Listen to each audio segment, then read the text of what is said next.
E eu lembro que nessa época saiu um livrinho do Ricardo Gondim chamado É Proibido. E aí, quando eu li esse livro, eu aí entendi muita coisa na época, ainda um menino de 19 anos, né?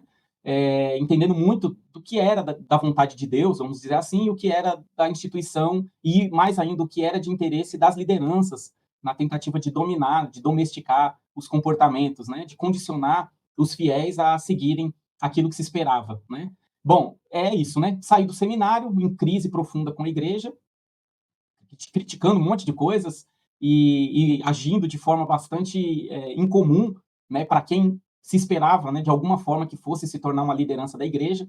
E resumindo, eu ainda tentei por um ano e meio, mais ou menos, me enquadrar dentro do que podia ser ali na igreja, mas foi um fracasso total. E eu acabei me enveredando pelo ensino. E aí foi quando minha vida realmente deu uma outra virada fundamental. Eu fui, enfim, né, pretensiosamente, porque no seminário eu havia tido algumas aulinhas de grego, eu achei que eu poderia mexer com isso, e fiz currículo na época, mandei para um monte de seminários, e coincidentemente, né, um dos seminários entrou em contato comigo no mesmo dia e pediu para eu comparecer para uma entrevista. Para encurtar a história, fui dar aula para uma turma de teologia que já tinha estudado um semestre de grego e que, no final das contas, eu percebi que sabia mais do que eu.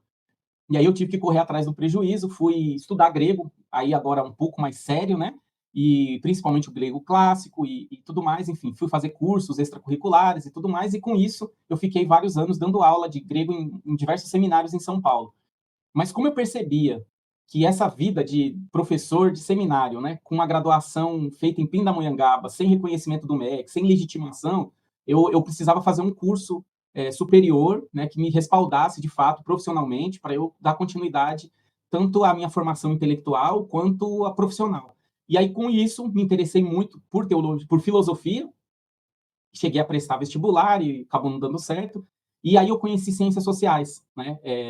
Na porta do metrô, né? Peguei um panfleto, na época já tinha internet, então fui atrás para ver quem eram os professores. Isso já há 22 anos atrás, 23 anos já. E gostei muito da instituição e fui lá fazer ciências sociais, muito pensando que na verdade eu ia fazer sociologia. E durante o primeiro ano do curso, realmente a sociologia e a política me chamaram muito a atenção.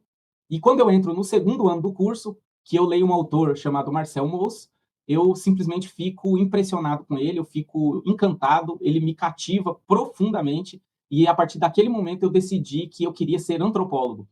Então foi assim, quase que, né, o acaso, o inesperado que me arrastou para a antropologia. Curiosamente, minha pretensão inicial com a antropologia era estudar o mundo grego, mas não tinha ninguém na instituição, nem só interessado, mas também, vamos dizer, com formação para esse tipo de investigação.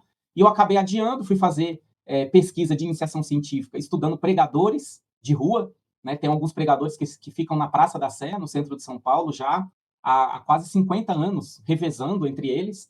É impressionante. E aí resolvi fazer um trabalho tentando entender a dinâmica desses pregadores na cidade.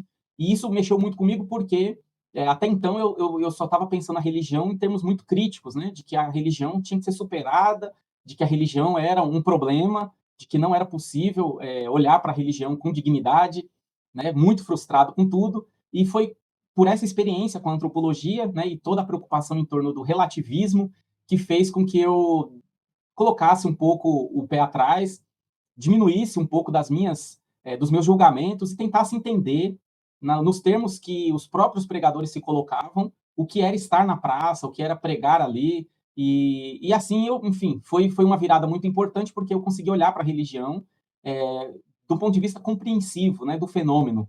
Então, a antropologia, nesse ponto, fez toda a diferença para mim. E com isso, fiz um mestrado, continuando sobre os pregadores, e depois um doutorado, já trabalhando aqui no Vale de São Francisco, né, concursado na Universidade Federal do Vale de São Francisco, Univasf. Eu acabei fazendo uma tese sobre um seminário teológico que existe aqui, que se chama Betânia, e aí um pouco entendendo a dinâmica da vida das pessoas ali, no período de internato, no tempo de formação, e aí o que estava em jogo nessa formação para eles, as disciplinas, a rotina diária, as leituras, a liturgia deles, enfim, fui tentar entender essas coisas, e aí acabei fazendo mais uma etnografia.